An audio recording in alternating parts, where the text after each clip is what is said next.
A horse can't decide to do the wrong thing. He doesn't know what it is. And he can't decide to do the right thing. He doesn't know what that is either. He just responds to, will this be the best situation in my interest or not?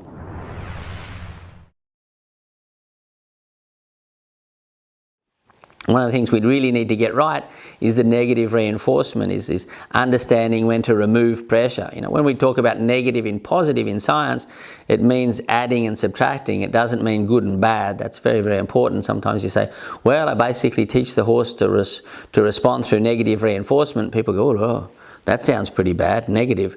But what it actually means is removal of pressure. So I put legs on when the horse goes forward, the legs come off, the horse learns to control my legs. I put pressure in his mouth. He knows exactly with every pressure that arrives, every pressure that happens to him, he knows what to do with that pressure. He knows how to remove it. And I'm conditioning those responses. What I could do is go from that pressure and release teaching into something that's called classical conditioning, where, and that's Pavlovian is another word we use. Most people have heard of Pavlov and how he taught, how he observed the dog was making an association between a buzzer or a bell and the food that arrived in the seconds that followed, and that soon the bell would start off the whole digestive system and salivation and all those things. And we can use that with any animal. So what you could use a vocal cue. You could say whoa and then stop the horse, say whoa and then stop the horse. You'd probably have about 4 seconds in there to get that right, not too long. You wouldn't want to say whoa this morning and stop the horse this afternoon. So you'd say whoa and then stop the horse, and pretty soon the horse will make the association between the two, and when you say whoa, he stops.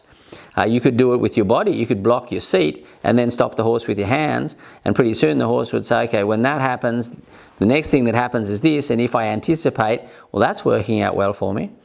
So, you know, you would probably teach the horse to anticipate certain things and then use enough variety to avoid him anticipating others. But you could have operant conditioning, the pressure-response relationship. You could have classical conditioning, where you just teach the horse to respond. And it's amazing, you know, especially with groundwork and things, just how little you can do. And I know that was always a goal in horsemanship, is see how little it takes, see how little you can do.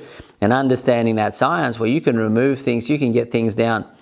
There's a beautiful story, Clever Hands, about a horse, and the owner actually thought the horse could count, and of course the horse couldn't count. He doesn't have those mental abilities to be able to do that, but he was able to make associations and say, okay, if I do this when this happens, I get a reward, I profit, it improves my situation. And through trial and error learning, you know, the horse learned how to respond to cues, and the owner didn't even know he was sending those cues out there to the horse.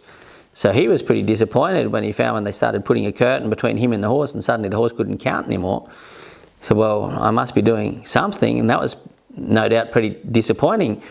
And Hans, the counting horse, well, you know, he wasn't a counting horse, but he was very perceptive, and horses are very perceptive. If they weren't, they wouldn't still be here.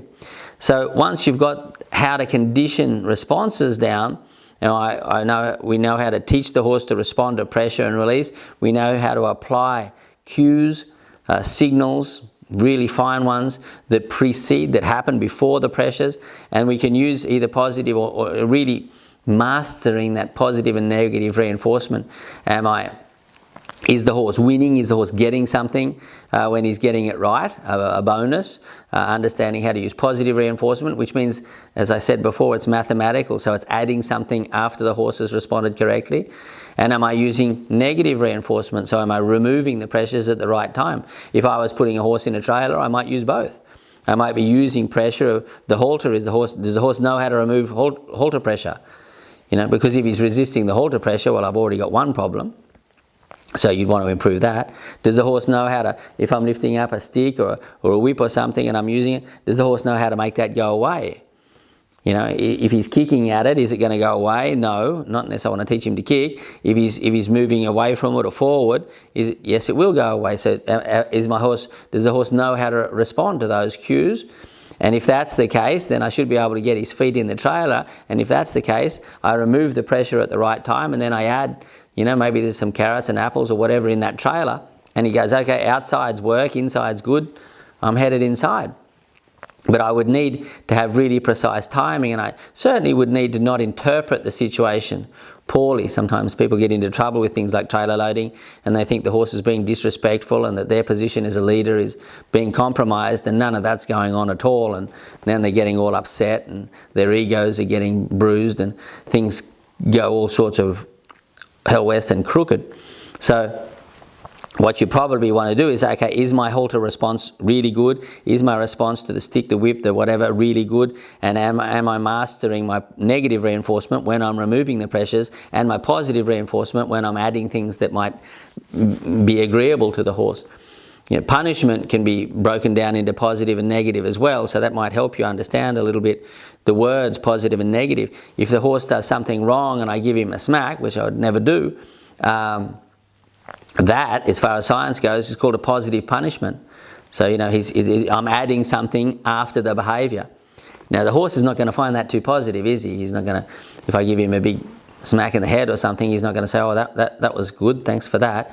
So, and he certainly won't figure out, I know what I did wrong, I shouldn't have done that, and then that way that wouldn't have happened. Next time I'll do something different, and then that way I won't get a smack in the... none of that's going to happen. All the horse learnt then was, okay, humans hit you in the head, so watch out for humans, and if you need to get defensive or one day maybe attack one, that might be the only way out. Humans are bad things. So, punishment, in the absence of reasoning capacity, of a high level reasoning ability, positive punishment can't really work unless your timing was so good that you were able to make the behaviour uncomfortable while the horse was doing the behaviour. Which you could do, as a horse bites, block him with your elbow as he's doing it. But once he's done it, put some cream on that and give it a good rub. You're bitten, just be ready next time to do better. And I know in good horsemanship, good horsemen know this stuff. But I think science now can explain things clearly and maybe speed the process up so that people, the next generation, become better horsemen earlier than what we necessarily did. I know as my path, it just took years to figure this out. The first time I won that Queen's Trust Award in the 90s, it was to go over to America and study the great horsemen for 90 days. And about the only thing I really figured out after 90 days is you don't learn this in 90 days. So then I stuck in there for the next 5 years. And I sure, had a lot to learn even after then. And then when I came to Europe, started working in some pretty big stables with some pretty high-level horses, suddenly it became very apparent that, you've got a long way to go, boy, if you're going to make it in this game. And especially with those big sport horses, you can't be approximative. You can't, you need to be very, very clear and very precise. And so I had to continue learning and continue. And that's something that I'm still going after today, is trying to get this better and better. How can I continue to get better, even if the body's getting older? Is the brain getting better? And am I able to teach this? And how would we explain things better so people don't have to go through maybe what I had to go through to get there? And science really helps with that.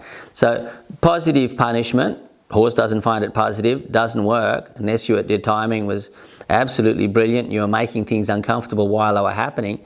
Negative punishment would mean my horse was a bad boy today, so I'm not going to give him dinner tonight. So then the horse is supposed to say, okay, I'm hungry tonight and I didn't get my dinner, and that's because I was a bad boy this afternoon, so tomorrow I'll be much better, and then that way I'll get my dinner. And unfortunately, stuff like that still happens in the 21st century, which is pretty embarrassing, really. Not so long ago, just last week actually, I was in a big stables near Paris, and a girl calls her dog about 3 or 4 times. The dog doesn't answer, doesn't turn up, he keeps going the other way. She calls the dog, she calls the dog, she calls the dog. Finally, she grabs the dog and gives him a bit of a rough moment because he didn't come when she called him. And I think, wow, in the 21st century, you'd be surprised to think that could actually happen. That she thinks that the dog didn't come for some unknown reason, that he didn't turn up. And if she grabs the dog and she bashes on him a little bit, the next time she calls, he'll show up much quicker.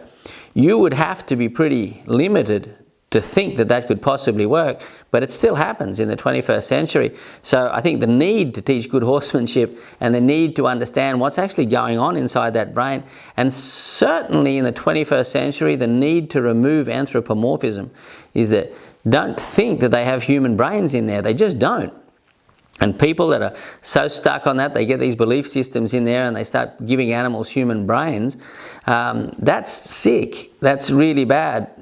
You know, the horse is a horse, of course, and that poor dog's just a dog, you know, and so all he learns is, when I hear, you know, the word skip, come here, skip, you know, I really need to get out of town, because if she catches me, you know, she'll pull my ears off. So really make sure that you know, you're avoiding these anthropomorphic situations and you're interpreting things, you know, the horse is behaving badly, he's being a naughty boy and all that. It's not happening. None of that's going on. There's other things going on, and you need to find out what they are so that you can fix them. But interpreting things as far as, you know, in a Disneyland kind of way, that's going to get you into a fair bit of trouble. And I've learned that through experience, and also, you know, being pushed into a more scientific understanding here in Europe is, okay, what's actually going on, what's really going on, and things become so much clearer. It's like someone takes your sunglasses and gives them a big old wipe and takes all the dust off, and suddenly things become so much clearer. And if you remove that anthropomorphism, you stop taking things personally.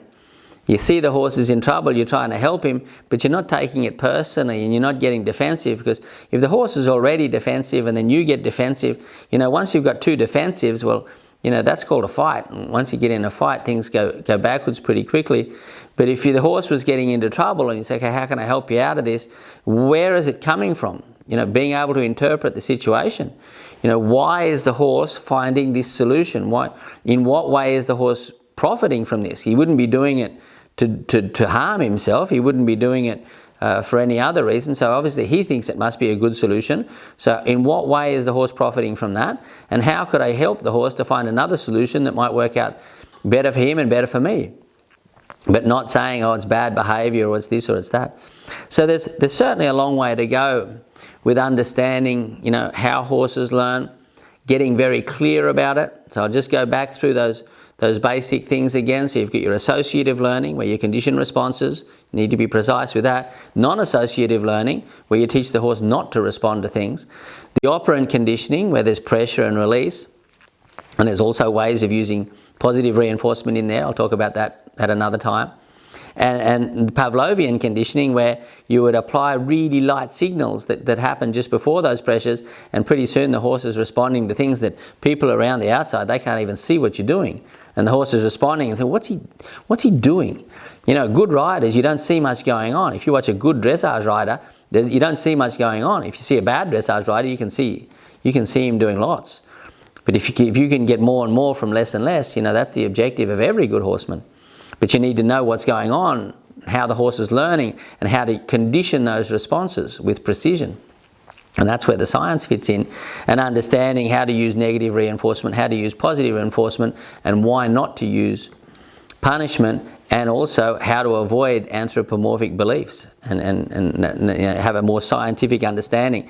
I know anthropomorphism, that's Disneyland has done very well out of it, haven't they? Mice that talk, and you know, whether it's Nemo or Spirit or Black Beauty or whatever, you know, it's always been a human fantasy, isn't it, to be able to communicate with animals. And every time an animal does something a little out of the ordinary, you know, a horse opens his stable door and it gets filmed and it goes on Facebook, and people start to say, oh, look, you know, he's got human understanding, or he's behaving like a human, he's got human morals and all that. It's a great fantasy for humans that maybe animals should be more like us.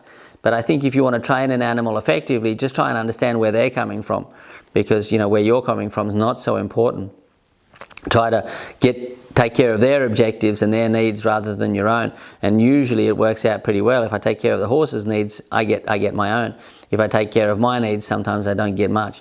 So lots to talk about as far as that science goes, but the first thing to understand is the basics of learning theory. Am I teaching my horse to respond to things? Am I teaching my horse not to respond to things? Am I being clear about the difference between the two? Am I conditioning the responses with precision? And am I using my reinforcers correctly? So I'll talk more and more about that, but I hope you found that pretty interesting, and you continue down your path to become the best human that you can become for your horse, and really start to respect the animal for what he is. You know, respect the horse for what he is. He's a horse. Talk to you in another video very soon. Bye for now.